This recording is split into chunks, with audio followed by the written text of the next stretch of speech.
some cars I've managed to hang on to, try to hang on to the cars that have got what I class as the best history.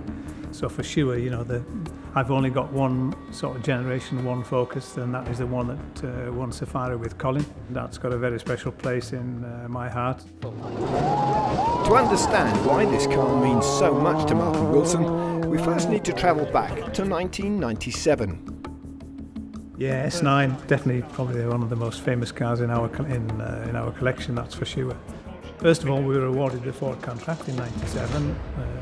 There was then no real plan at that point in time to do the design and development of the Focus. They were probably looking to still do that within Ford, but then we worked with Ford and gave them our ideas, and we ended up basically taking a place down at Millbrook Proving Ground.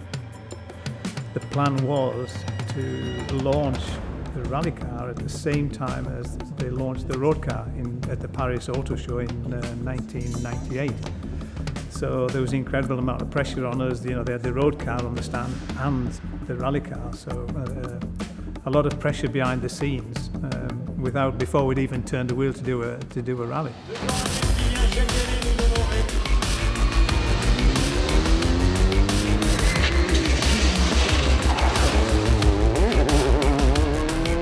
Some issues, should we say, in Monte Carlo, and then Colin had an engine problem in Sweden. What should we do? We're going to stop it. But then, of course, we went to the third rally, the most difficult rally without question in the World Rally Championship at that time was Safari Rally.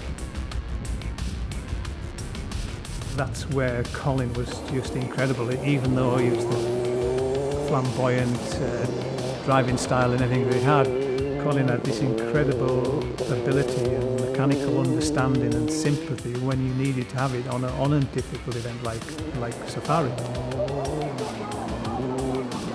And I think it'll probably go down as one of the only rallies in the world that Colin won where he never actually set the fastest time. But he knew exactly how he had to manage the car. We had obviously a really good strategy about what we were going to change at certain points. I think one of the interesting stories for me was I remember I think it was on the penultimate day when Carlos went to Uwe Anderson and said, "Look, when is that Focus going to break? It's impossible to bring a new car to Safari Rally and win." And obviously then Carlos was pushing really, really hard to try and win the event, and I think he rolled on the last day, pushing and really trying hard to get ahead of Colin.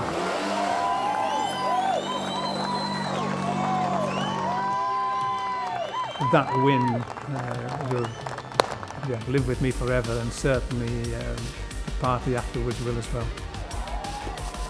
This was the first and most famous rally for chassis S9 FMC. It would only compete in a total of 11 more events before going into Malcolm Wilson's personal collection.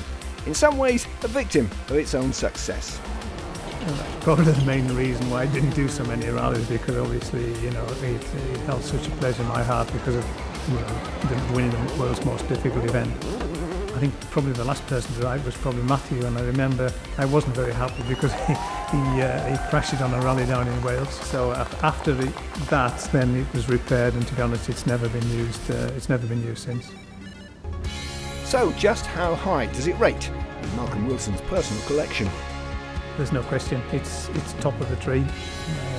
To win that rally, the fact that it was Colin's first win with us as well, after just signing for Ford for the 99 season.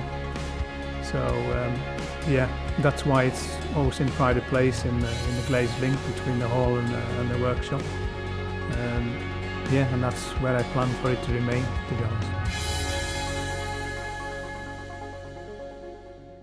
Watch WRC Plus on all devices. WRC Plus, all live.